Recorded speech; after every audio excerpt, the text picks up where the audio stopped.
ICSE board का sample paper जो coming exam है, बोर्ड एग्जाम, उससे रिलेटेड कुछ ऑब्जेक्टिव क्वेश्चन है जिसको अभी हम डील करने वाले हैं एक्सप्लेनेशन के साथ। ध्यान से देखेंगे।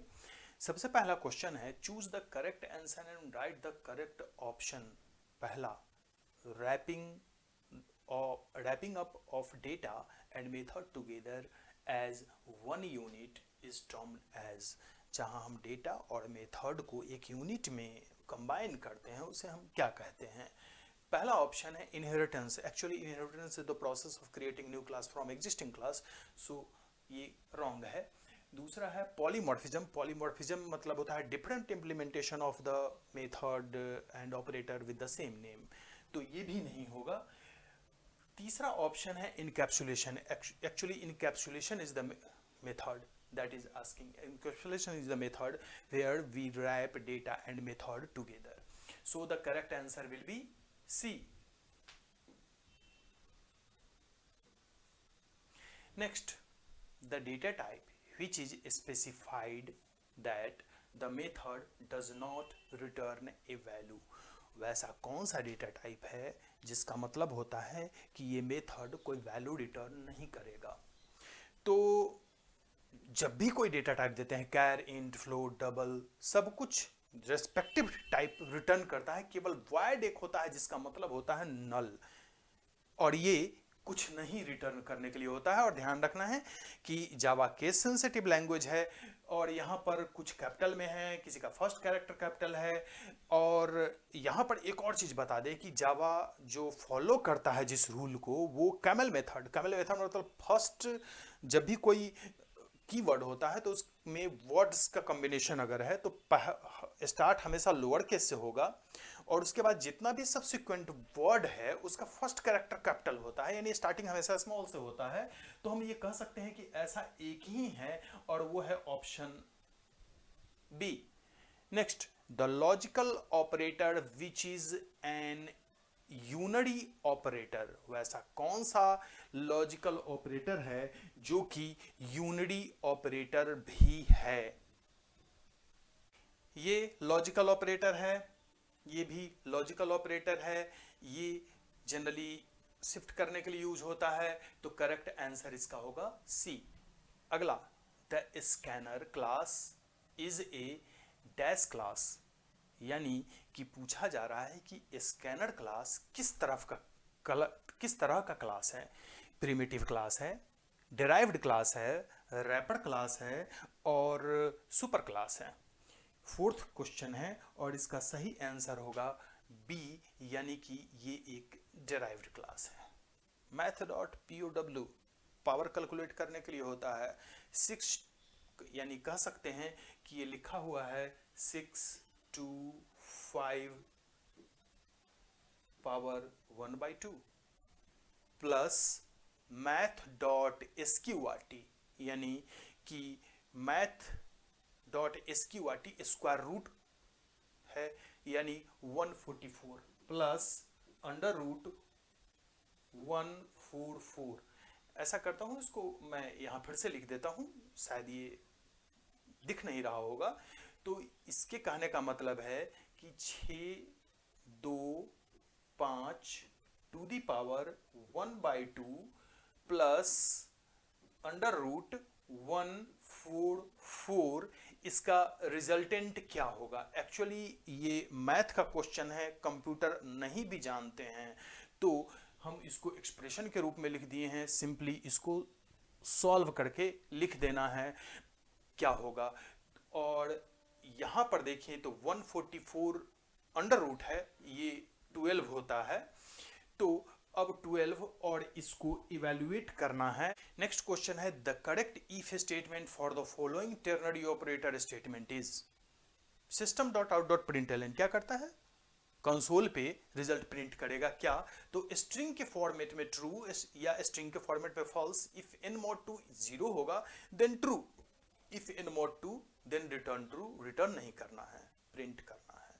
यहाँ है रिटर्न ट्रू, स्ट्रिंग के फॉर्मेट में है, ये भी नहीं होगा, रिटर्न करना ही नहीं है, हमें प्रिंट करना है। इसमें भी रिटर्न है, प्रिंट करने का काम केवल ये कर रहा है और स्ट्रिंग के फॉर्मेट में दिया हुआ है, यानी इसका करेक्ट आंसर सी होना चाहिए। यहाँ मार्कर ऑफ है, इसको मैं ऑन कर लेता हूं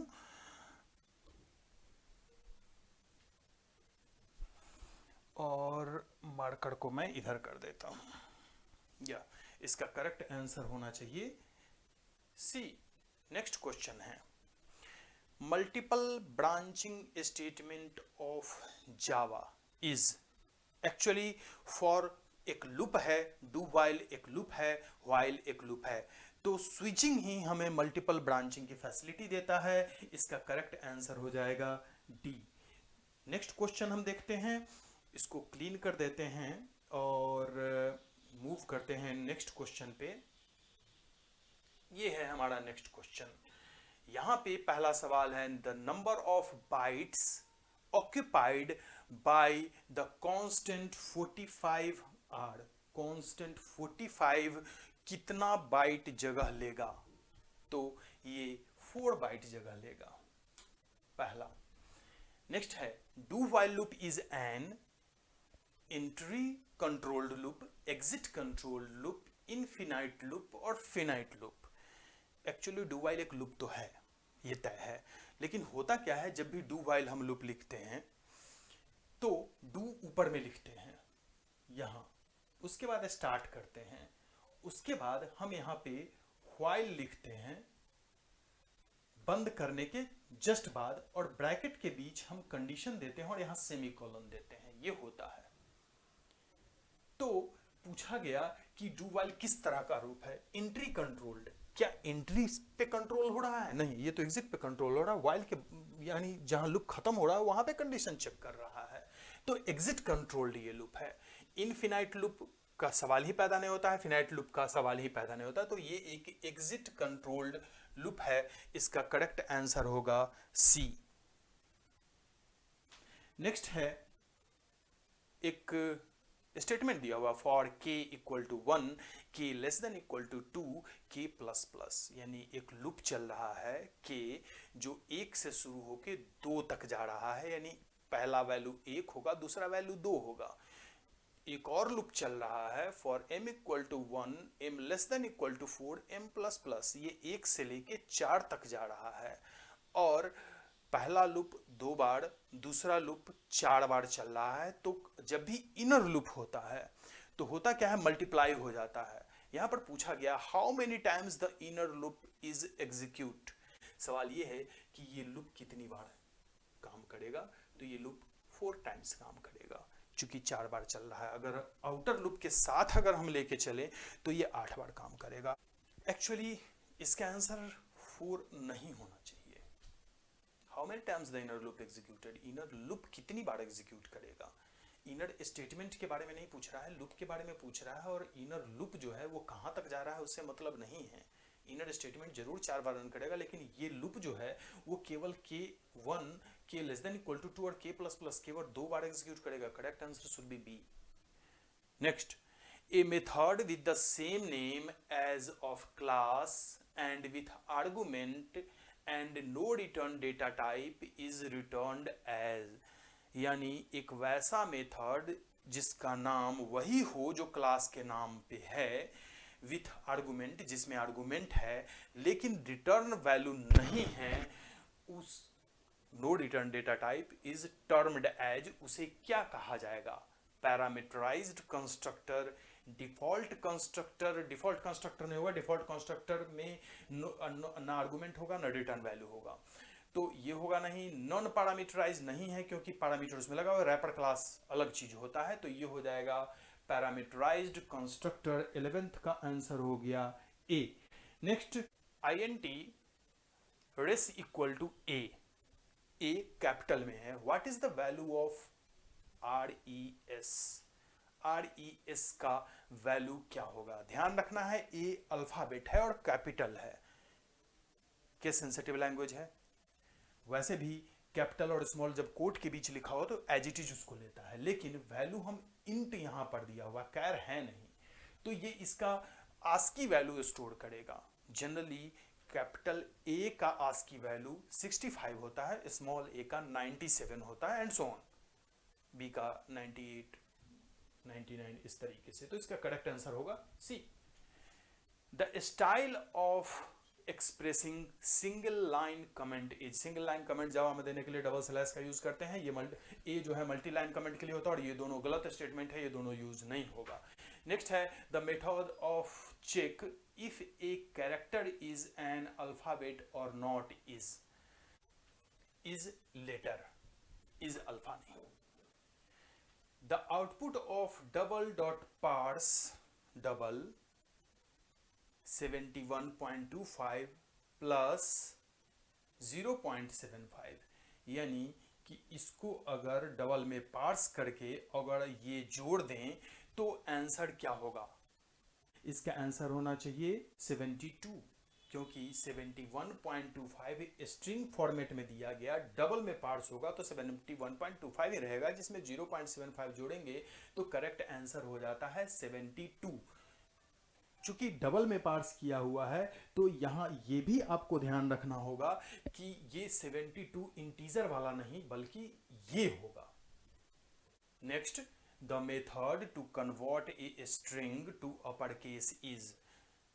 जैसा शुरू में बताए थे, केस सेंसिटिव लैंग्वेज है और इसका जितना भी कीवर्ड्स होता है वो कैमल केस में होता है, मतलब starting from a small letter and subsequent first character of subsequent word will be in capital. So the correct answer will be to uppercase this one. To uppercase string, method of converting a string to uppercase string. Question है determination dot सब string, दूसरे element से छठे element तक हमें जाना है। Element number हमेशा 0 से स्टार्ट होता है, तो ये 0 है, ये 1 है, ये 2 है, और उसका छठा यानी 4 हमें ले लेना है। TERM कैपिटल में, यहाँ आंसर होगा A, यही है, ये भी TERM है पर कैपिटल नहीं स्मॉल में है, जबकि यहाँ कैपिटल में लिखा हुआ है। कन्वर्जन के लिए कोई मेथड नहीं है तो कन्वर्ट ये नहीं करेगा। The array int x10 occupy, एक एरे डिक्लेयर किया गया x जिसमें 10 एलिमेंट है, एक इंटीजर 4 बाइट अगर जगह लेता है तो 10 एलिमेंट इसमें बना है तो ये 40 बाइट लेगा, यानी ऑप्शन होगा बी। नेक्स्ट है the element in x4 of the array, यानी कि x4 में क्या डेटा है। एलिमेंट नंबर 0 से स्टार्ट होता है, ध्यान रखना है। ये एक अगर एरे है तो ये 0 पोजीशन पे है, ये 1 पोजीशन पे है, ये 2 पोजीशन पे है, ये 3 पोजीशन पे है और ये 4 पोजीशन पे है, तो इसका करेक्ट आंसर होगा ए। पूछा गया है कि x4 क्या रिप्रेजेंट करता है इसमें से। नेक्स्ट क्वेश्चन है name the type of error that occurs for the following statement. हम ये स्टेटमेंट लिखे तो किस टाइप का एरर देगा। Actually system dot out dot println math dot square root 24 minus 25 minus 1 का स्क्वायर रूट चूंकि आएगा इसलिए इसमें कोई एरर नहीं देगा, नो एरर, यहाँ कोई एरर नहीं होगा। अब कुछ और ऑब्जेक्टिव देखते हैं नेक्स्ट वीडियो में।